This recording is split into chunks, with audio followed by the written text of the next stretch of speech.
The mind doesn't even exist. It's just a bundle of past information that has pre-references. They're called preferences. And you go to reference them within yourself, or they are thrown at you and you attend to them. But prior to the mind, or in the mind, there's nowhere for the mind to be seen. The mind itself is an illusion. It is an illusion. Yeah. Mind is an illusion, yeah. But the awareness is not the thing that talks to me. It's just viewing. The mind talks. The mind talks. But the mind is the ego, and it's necessary because otherwise. What voice? Yeah. What voice is the mind? It's yours. Yeah. Because it's heard it before. But is the mind part of the body, or is it part of the awareness? Where does it come in? The mind doesn't exist. It arises within the self. Okay. So you say the self could be prior to anything. The self just is, but the consciousness. It depends how you interpret it. But we can say consciousness and self are intertwined as one. Within that consciousness, the mind, a mind, is that which projects all things. So you have a mind. That mind has the ability to project the world. This mind then projects the person or the body, and that has an alternate mind. Okay. So the ego is the alternate mind. Okay. That's been created from the great mind. You talk about the great mind as the highest awareness that views my life in a dream state. That is also the mind that created all things. Yeah, okay. And the mind, you could probably say, is God. Yeah. Because nobody knows how the mind was created. Isn't that also funny? Because the intellect so desperately wants to find out who created the all, let's say. And the only thing you have to do is let go of the intellect. Yeah, and just view it as it is. We don't know. We can never know. Because who wants to know? Yeah. Yeah. You're already living this godly experience. Yeah. Yeah, that second mind is always hyper fixated on problems of past and future. And the only way to get rid of that is to attend to yourself, which is prior to mentalization or dialogue or thought, you could say. And it's just here and now. And it's like you're experiencing this game, right? And you're using a gamepad to run around, and you get kind of lost in the game. Sometimes you might think you're actually the game character. Yeah. Imagine if that game had you could suddenly and taste. Yeah. And feel. Where we don't attend, this is what the attention thing I'm writing about. So the attention can be on the glass. I could be thinking as I'm drinking, but also my attention can be directed to the appreciation here. Yeah. I can be directed to the sensation of the heat, the temperature in my mouth, the taste, the flavor. Attention, I would say, is very much related to magnificence. If you see the word magnificence, it's magnificence. So with attention, you can magnify your senses and experience more depth to life. Because you might be driving down the road, but also your attention is on the thought. Yeah. You have no idea about that actual experience. You're not actually experiencing.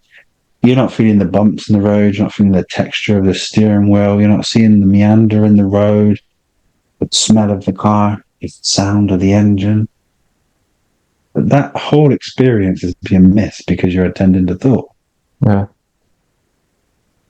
And where you have the ability to focus attention depends on how much magnificence you have in your life. Okay. How much you can magnify the senses for that experience. Because this is a 5-dimensional reality, yeah? Yeah. 5 dimensions are your senses. Sight, smell, Yeah. And we can encourage and develop a sixth sense, which is intuition. So you can experience 6 dimensions. Why don't they talk about 6D then? They always talk Because you're about 5D. talking to people that are very limited and don't understand what 5D is. Because people talk about if I said to you, what's the dimension of your experience? What would you say? It's like people go, well, 3D is because it's got 3 dimensions to the shape. And then people go and think, okay, 4D, you might be able to see behind the shape. Yeah. Yeah. Your dimensions of experience, close your eyes. You have smell, that's a dimension. Mm. You have taste, that's another dimension. You have sight, you have hearing. You have these are your dimensions of your experience. So it's And your intuition is your way to be intuitive in the way that you experience it. You could say the 6th dimension is a feeling based. Mm. You don't know your feelings because you don't know yourself. Yeah. Because you're engaging with thought through feeling and you're not sure. You always say, if I listened to myself then, that exactly would have happened as I wanted it to, but you chose not to. Mm. So there's always this inner voice that speaks just prior to thought, almost instant. It's like and then the thought comes in and it takes you away from that direction. Mm. It is the heart. You can say the heart. It's the field. Because this brain is much bigger than this brain. But when we go deeper, the brains don't even exist. They're projected. Being able to utilize the power of your intention or your intuition is your inner tuition. This is why it's called intuition. And how you bring things to fruition is through wishing. And your wishes is your commands. And your commands are what you write, what faith you have. No waver of thought that this might not happen. This is going to happen. These are all your channeled energies. And then within those dimensions, you have other dimensions. You have a thought dimension. So within those thoughts, you can create within those dimensions of thought, which are the projections, your intentions, your focus, and all of these can be projected just within thought, within mind. All of this is available to you, but yet people don't even know how to utilize the 5 senses because their senses are experienced through the warped perception of ego. Mm. So they don't actually experience, oh, that was a nice meal. Okay, 5 minutes later, tell me about the textures, the tastes, the smells, everything that you experience, because you can't. Because you didn't actually experience eating your food. The mind did. Mm-hmm. Okay, now I get you. You ate the meal, but you listened to the mind as it ate the meal. It says, that's good, could be better, wish I was eating this, it's a bit spicy, too salty, not salty enough. What about the richness? Mm. And I'm saying this because the attention that you give to life or attention to detail experience is depending on the quality that you get to experience. No, you make so much sense because the way you talk sometimes about when we are stuck in a, let's say, in a traffic line, queue line with a car. What I think now is that when you are more in tune when you're driving the car, the times that you're stopping and maybe there are construction workers, that's the part of the experience. So that means that's everything is perfect as the way they are because it's supposed to be that, because that's the way of driving the car. Those things can happen. But the mind will say, why is there traffic? Yeah. You engage with a thought as if the traffic is something negative. Yeah. You attended to that idea. Now you feel the idea as an emotion, as stress, as conflict. And this is what you have the ability to manage. Yeah. All of these things. It's like, okay, I'm drinking a drink. Are you drinking a drink? Mm. Are you making the smoothie? Or are you making the smoothie? Are you just out the fridge? Or are you engaging with that? Because that true engagement takes away the mind. But does that mean engage the mind, the ment? engagement mind. Well, yeah. You're in a cage, no? Or Engage. Gauge is like a form of measurement, okay. like a gauge of mind. Yeah. So when you engage mind, it's in thought, but the true word is attention here. So if your attention is focused on the present activity, there is no mind at all. You're not having conversations with yourself. It's not interpreting what's happening. The sharp focus that needs to be practiced is attending to what's happening physically. So you're sensing everything. Textures, the taste, the cold, the smell, the heat, everything can be. Imagine that in every single moment. Yeah. The reality is magnificent. You hear of people when they think they have their like Kundalini awakening, and then all of a sudden everything seems more vivid.